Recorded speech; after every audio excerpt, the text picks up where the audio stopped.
क्योंकि ताली एक हाथ से नहीं बजती है। शुरुआत हुई थी तो दोनों की साइड से हुई थी, लड़ाइयां तब भी होती थी, ऐसा नहीं कि उस मोमेंट पे हुई। अगर उनका गेम पे ही ध्यान होता, गेम पे ही फोकस्ड होते, तो अपने हर टास्क में हकते नहीं, वो बहुत अच्छा परफॉर्म करते। स्वागत है आप सभी का हमारे चैनल पे। और आज हमारे साथ गेस्ट के तौर पे मौजूद है रोडीज कर्म या कांड से नायरा। नायरा, स्वागत है आपका हमारे चैनल पर। Thank you so much, I am glad to be here. Roadies से पहले वाली नायरा एंड रोडीज की जर्नी जीने के बाद वाली नायरा में क्या डिफरेंसेस है? मैंने अभी रिसेंटली एक टैटू कराया है, I don't know if you can see. यहाँ पे दो लेडीज है, एक एक लेडी है जिसकी दो पर्सनालिटी है, एक बहुत इनोसेंट है और एक बहुत जो बैडएस है। तो मैंने टैटू ही रोडीज के शो के बाद करवाया है, बिकॉज मुझे खुद अपनी दोनों पर्सनालिटी समझ में आई है। रोडीज से पहले मैं एक पॉजिटिव मोटिवेशनल स्पीकर इनोसेंट सी लड़की थी।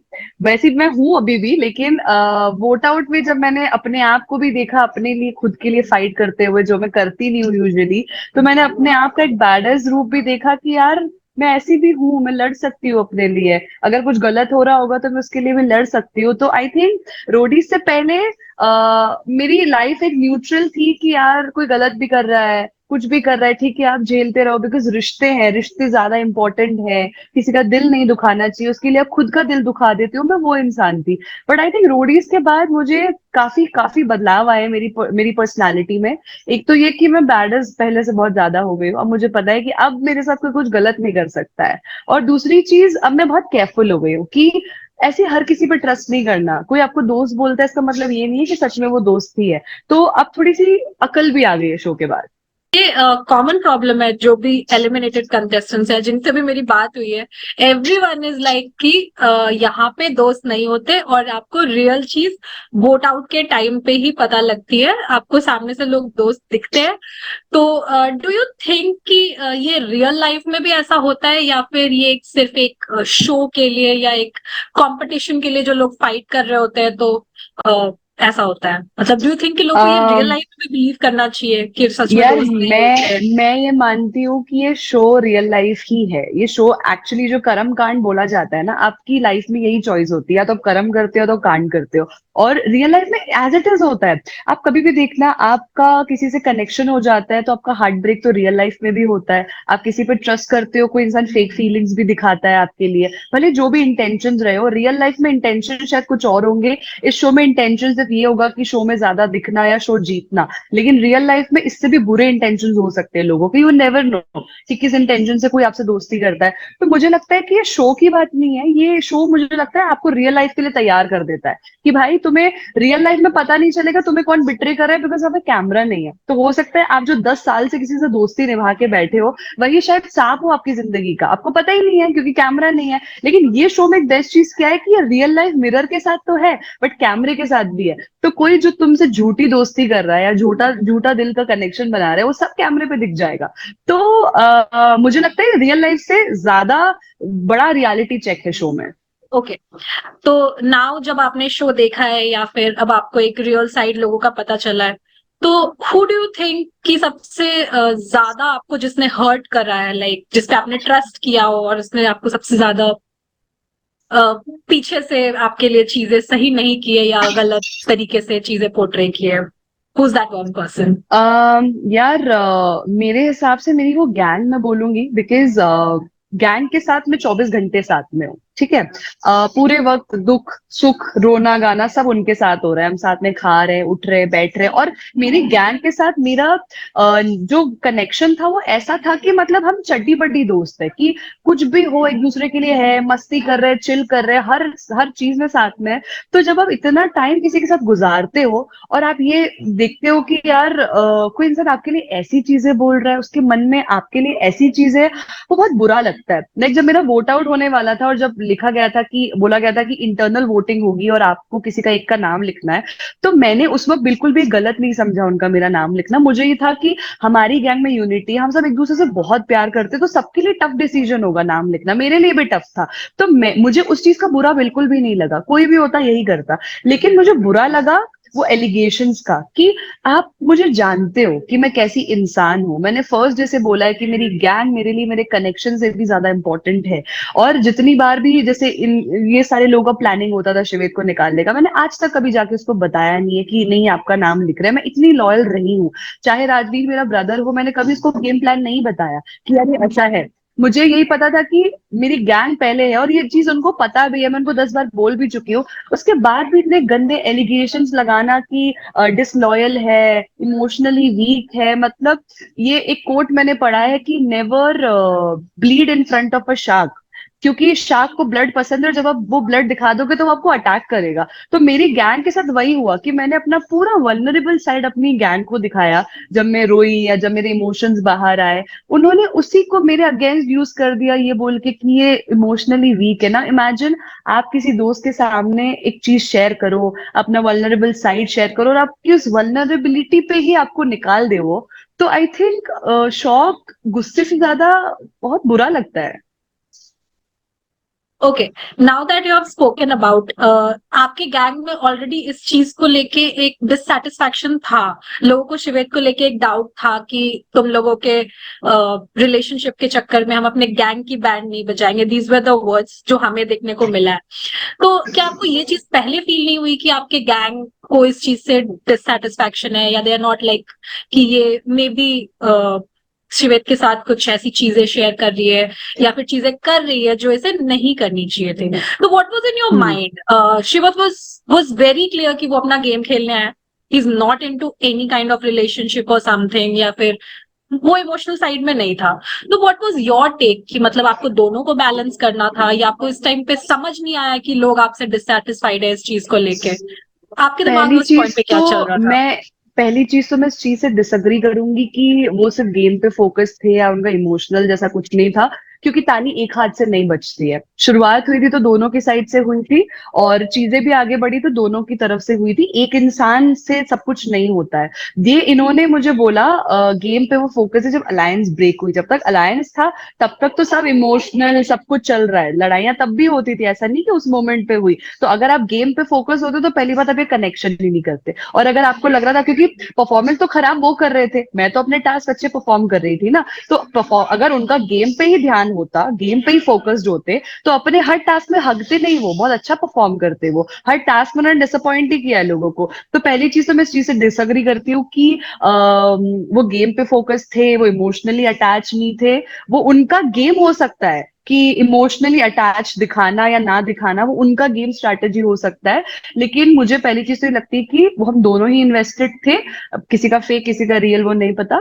और दूसरी चीज, ये सारी चीजें जो सेंस करने वाली होती है, मुझे पिछले वोट आउट में आ गई थी। क्योंकि पिछले वोट आउट में क्या हो रहा था कि मेरी गैंग ने मुझे ये बोला था कि शिवेत ने आपके लिए कुछ कमेंट किए, बट मेरी गैंग ने मुझे बताया नहीं क्या कमेंट किया। और मैं जब ये कन्फ्रंट करने गई तो उन्होंने इतना ज्यादा सीन बना लिया शिवेत ने उस चीज का, तो मैं बीच में फंसी हुई थी कि इस सिचुएशन में सही कौन है। मैंने सपोर्ट किसी का नहीं किया कि नहीं ये सही है वो गलत है। बट जहां मुझे लगा कि यार अगर आप किसी इंसान के अगेंस्ट मुझे बोल रहे हो कि इंसान गलत है, तो गिव मी रीजन। वो मेरी गैंग ने मुझे नहीं दिए, और मुझे उस चीज में मेरी गैंग गलत लगी कि अगर आप मुझे बचाना चाहते हो हार्ट ब्रेक से, मुझे बचाना चाहते हो गलत इंसान से, तो आप मुझे बताओ कि क्या चीज उन्होंने बोली है।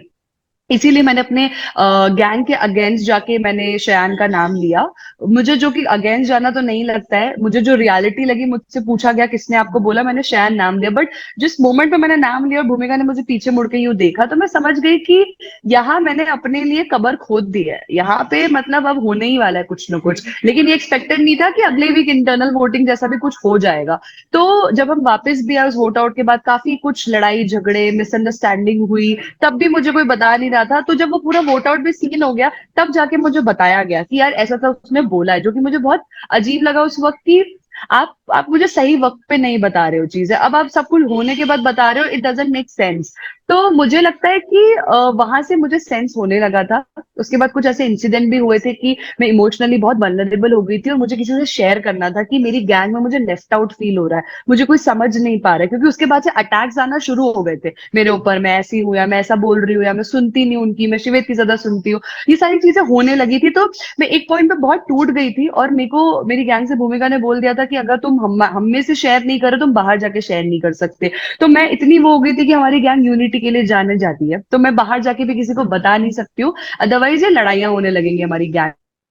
अंशु के पास गई मैं मोमेंट ऐसा आया कि मैं उसको बताना चाहती थी कि Himanshu, I am going through something, मुझे बस एक हक चाहिए था, और उतने में मुझे भूमिका ने एक ऐसे रिएक्शन दिया कि लाइक तुम कैसे शेयर कर सकते हो। तो हिमांशु ने मुझसे पूछा भी, मैं चुप हो गई। मैंने कहा कि नहीं यार, नहीं बोल सकती हूँ, मैंने बस बोला आई जस्ट नीड अ हग, और मैं इतनी वल्नरेबल थी ना, इतना मुझे अकेला फील हो रहा था। तो मुझे पता था कि जहां मौका आएगा निकालने का, मैं सबसे पहले निकाली जाऊंगी। तो जब ये वोट आउट हुआ तो मेरे लिए बहुत नई चीज नहीं थी, मुझे पता था मैं रडार पे हूँ, मैं लेफ्ट आउट ऑलरेडी फील कर रही थी। जैसे गौतम गैंग की रूपा जो थी, उनको लेफ्ट आउट फील हो रहा था, मैं अपने वोट आउट में भी बोला कि मुझे वो फील होने लगा था रूपा जैसा, मुझे लोगों के रिएक्शंस दिख रहे थे, मुझे साथ में बैठने में मजा नहीं आ रहा था, चीजें शेयर नहीं कर पा रही थी। तो वो विद इन 1-2 दिन के अंदर मुझे समझ में आ गया था कि नायरा बेटे, अब तुम्हारे तो लगने वाले हैं। तो बेसिकली आपको लास्ट वोट आउट वाले दिन ये सेंस था कि मे बी आज जी। आपका लास्ट वीक, मतलब last day on the show जी। हो सकता है। मुझसे सोनू ओके। सूद सर ने पूछा था, मैंने बोला था कि इतना दिन में 10 बार बोलते हैं इंटरनल वोटिंग होगी, इसको निकाल देंगे। आप बोलते हो दिन में 10 बार चीजें, बचपन में सिखाया जाता था कि बेटा गलत मत बोलो, मुंह पे सरस्वती माता के बैठ गई तो वो चीज सच हो जाएगी, तो हमेशा हमें यही बोला जाता था कि बुरा मत बोलो। अब आप एक चीज 10 बार बोलोगे तो भाई सरस्वती माता ने सुन ली, वो आके बैठ गई उनके मुंह पे, और हो गया कलेश। ओके। तो डू यू थिंक कि ये सारी चीजें जो थी, जो भी चीजें हुई, इट वेंट फॉर गुड, या फिर अगर आप शायद उस एक इमोशनल या रिलेशनशिप काइंड ऑफ थिंग अगर मैं कहूँ उसमें नहीं होती, तो शायद आपकी जर्नी और आगे जाती। यहाँ पे आप इस वजह से एक मतलब उनको एक प्रॉपर रीजन मिल गया टू लाइक यू नो या मुझे गो ऐसा अगेंस्ट लगता यू। है कि अगर शायद वो कनेक्शंस नहीं बनते, इट्स नॉट जस्ट विद शिविर, मुझे लगता है जैसे मैंने और भी कनेक्शन बनाए, जैसे फ्रेंडशिप, या मैंने किसी को भाई माना दिल से, अगर मैं इंसानियत और रिश्ते नहीं ढूंढती तो शायद मैं अंदर आगे तक जाती। मेरी जो ये प्रॉब्लम्स हो रही थी, क्योंकि मैं मेंटली भी लड़ नहीं पा रही थी चीजों से, पिछले वोट आउट में भी देखोगे कि मैं फंस गई थी कि मैं गैंग को सपोर्ट करूँ या शिविर को सपोर्ट करूँ। मैं बीच में कहीं अटक गई थी कि मैं अपना गेम भूल चुकी हूँ, मैं या तो अपनी गैंग के लिए लड़ रही हूँ या तो मैं एक इंसान के लिए लड़ रही हूँ, मैं कहाँ हूँ इस बीच में मुझे समझ में ही नहीं आ रहा है। और आपको ना शो के अंदर टाइम लगता है खुद को संभालने में, पहले एपिसोड में आपको नहीं समझ में आता, धीरे धीरे आप सीखते हो। बट जब तक मैं सीख पाती, समझ पाती, या शायद मुझे आने वाले एपिसोड में रियलिटी पता चलती लोगों की, वो सब होने से पहले ही मैं बाहर हो गई। तो मुझे लगता है शायद अगर मैं सिर्फ गेम पे फोकस रहती, साम दाम दंड भेद करके जैसे भी अगर आप सर्वाइवल कर सकते, अगर मैं वो माइंडसेट से रहती तो मैं बहुत आगे तक जाती, क्योंकि स्ट्रांग में थी। अगर आज गैंग ने भी निकाला है तो कहीं ना कहीं बहुत स्मार्टली निकाला है, बिकॉज अगर आप तनु भूमिका मुझे रखो तो ऑफ कोर्स मैं स्ट्रांग थी, मैं अच्छा खासा कंपटीशन होती, तो कहीं ना कहीं रिश्ते बनाना तो था भी। और आई थिंक स्ट्रांग, कभी कभी पता है क्या होता है रोडीज के अंदर, मुझे ऐसा लगता है कि आपको ना अंडरडॉग बन के खेलना चाहिए। आप जब ओवरलाउड होके दिखा भी देते हो ना कि आप बहुत स्ट्रांग हो, लाइक किसी टास्क हमने इतना एकदम कर दिया, जैसे गुल्लक वाला टास्क था, तो लोगों को मेरी स्ट्रेंथ तो पता चल गई थी। तो जब आप इतना आउट लाउड भी दिख जाते हो ना, तब भी आपके ऊपर रडार आ जाता है कि यार ये स्ट्रांगेस्ट को निकाल दो। तो वैसी कुछ चीजें हुई, इसी वजह से मुझे लगता है कि शायद ऐसा हुआ। ओके। तो आपने अभी रिलेशनशिप्स एंड ह्यूमैनिटी की बात की, तो रिया गैंग हमेशा एक अलायंस के साथ खेली है till now what we have seen. कभी गौतम गैंग के साथ, कभी प्रिंस गैंग के साथ, कभी इससे की तकरार हुई, कभी इससे इनकी तकरार हुई। तो व्हाई डोंट नो, मतलब अभी तक ऐसा क्यों नहीं हुआ है कि लाइक बाकी दोनों गैंग्स ने अकेले खेलने की हिम्मत की है, तो रिया गैंग ने अभी तक अकेले खेलने की हिम्मत क्यों नहीं की है? क्यों अभी तक वो झुंड में खेलने की स्ट्रैटेजी पे है? What is that internal strategy? पहली चीज तो मैं ये बोलना चाहूंगी कि लोग हमारे पास अलायंस करने आते थे, हम नहीं जाते थे, हमने नहीं बोला कि आके हमारे साथ अलायंस बनाओ, हमने कभी प्रिंस गैंग को नहीं बोला तुम हमारे साथ अलायंस बनाओ, हम टारगेट करते हैं गौतम सर की गैंग को। तो आप ये चीज देखो कि लोगों को हमारी जरूरत पड़ रही है गेम में, कभी प्रिंस गैंग को, कभी गौतम गैंग को, हम एक बीच के वो लोग हैं जिनकी जरूरत सबको पड़ रही है। हम अपना दिमाग स्मार्टली खेल रहे। सी रोडीज में किसी ने रूल नहीं बनाया कि आप बिना अलायंस के साथ नहीं खेल सकते या अलायंस के साथ नहीं खेल सकते। रोडीज का कोई मैनुअल नहीं है कि नहीं आपको गेम ऐसे ही खेलना खेलना है, हर इंसान अपने हिसाब से खेलता है। एंड आई थिंक हम काफी स्मार्ट है, तभी तो हम लोग टिके हुए हैं ना, तभी तो हमारे नंबर ज्यादा है लोगों के, तभी तो हम लोग जीत रहे हैं, क्योंकि हम लोग स्मार्ट खेल रहे हैं। हम लोग देखो, मैंने जैसे कहा कि इस शो में अगर आप बहुत आउट लाउड होके खड़े हो जाओगे ना, भाई तुम स्ट्रांग हो, तुम ये हो, तुम सबसे पहले उड़ जाओगे। तो आपको सिर्फ टास्क ही परफॉर्म नहीं करना है, आपको मेंटली भी गेम खेलना आना चाहिए। तो जो ये अलायंसेस की बात हो रही, सब हो रही है, ठीक है, पहली बात तो पहली अलायंस प्रिंस सर ने हमारे साथ बनाई, ठीक है, उनको लग रहा था वो शाइन नहीं कर रहे, वो हट गए। फिर गौतम सर ने हमारे साथ बनाई, हम तो कभी नहीं गए कि हमारे साथ बनाओ, हम अकेले होते तो हम भी खेलते। प्रॉब्लम ये है कि पहले वाले में गौतम सर को अकेला कर दिया था, क्योंकि प्रिंस सर ने बोला था कि गौतम सर की गैंग से निकालो, और सेकंड टाइम में गौतम सर की गैंग ने बोला प्रिंस सर की वहां से निकालो। हम तो अच्छे हुए ना यार, हमें तो कोई निकालना ही नहीं चाहता, तो हम तो तीनों में सबसे ज्यादा स्मार्ट हुए कि हम तो दोनों से काम निकाल रहे हैं, दोनों के बंदे कम कर रहे हैं, हम तो बेस्ट हुए। मतलब मुझे तो लगता है कि ये स्ट्रैटेजी आने वाले सारे गैंग लीडर्स को अपनानी चाहिए। अलायंस लो, कुछ भी लो, देखो गेम में सर्वाइवल इंपॉर्टेंट है, गेम में एंड तक जाना इंपॉर्टेंट है। आप कुछ भी स्ट्रैटेजी करो, कैसे भी करो, that doesn't matter, the only thing that matters is कि आप एंड तक रहे हो। एंड आई थिंक सिर्फ रिया मैम ही नहीं, इस गैंग के सारे मेंबर्स भी बहुत स्मार्टली खेल रहे हैं। अगर आप पहले वाले वोट आउट में भी देखो, अलायंस की बातें होती है, हमारे 8 वोट की वजह से रूपा और नेजिम गए थे, वो अनप्रडिक्टेबल ट्विस्ट था। अगर हम लोग स्मार्ट नहीं होते ना, तो शायद प्रिंस गैंग से भी निकल जाता। तो आई थिंक अभी सबसे ज्यादा स्मार्ट अगर कोई है ना इस पूरे शो में, वो रिया मैम की गैंग है, उनके गैंग मेंबर्स है। तो आई थिंक झुंड में खेलो चाहे अकेले खेलो, जीतने से मतलब है, एंड तक पहुंचने से मतलब है, और वो देखते हैं कैसे होता है आगे जाके। Naira, if you have to sum up like आपकी अपनी पूरी जर्नी को लाइक इन अ सेंटेंस और इन अ वर्ड, तो वो क्या होगा? यार मैं तो यही बोलूंगी, मैंने खूब मजे किए शो में, बढ़िया सा एक्सपीरियंस लिया लाइफ का। एक तो रोडीज जैसे शो में जाना, और उस शो का टैग लगना आपके ऊपर, और 20 साल हो चुके हैं शो को, एक लेगेसी चल रही है। जब आप बचपन में उस शो को देखते हो, शो का पार्ट बन जाते हो, और वैसा कुछ मतलब एक ना एक आइडेंटिटी आपकी शो से बन जाती है। तो वो चीज एक्सपीरियंस करना, और उसके बाद मुझे लगता है मेरे को शो ने बहुत हेल्प किया है कि मैं एज अ पर्सन बहुत इंप्रूव हुई हूँ, बहुत केयरफुल हो गई हूँ अभी चीजों को लेके। लोगों से बात करने से पहले मैं 10 बार सोचती हूँ। अभी वो रोडीज वाला पता है, रियल लाइफ में भी ऐसा इम्पैक्ट हो गया कि अब कुछ काम करते हैं ना, पहले छोड़ देते थे, अभी लगता है टास्क है, नहीं यार कैसे नहीं, रोडी है अपन, कैसे नहीं करेंगे। तो वो हर चीज पता है ईजी हो गई लाइफ में। और उसके बाद अभी जैसे किसी से बात भी करती हूँ मैं, तो मैं पहले बहुत जल्दी ट्रस्ट कर लेती थी, अभी मैं बहुत केयरफुल हो गई। तो नाउ आई नो कि जो चीजें मेरे साथ शो के अंदर हुई है ना, वो अब नहीं हो सकती है। तो मेरी जर्नी बस यही रही है कि उसने, इस शो ने मुझे बहुत अच्छा इंसान बना दिया है, बहुत वाइज इंसान बना दिया है। एंड आई एम होपिंग कि जो भी लोग इस शो में आएंगे, उनका भी ग्राफ चेंज होगा, और वो लोग भी काफी डिफरेंसेस देख पाएंगे अपने अंदर।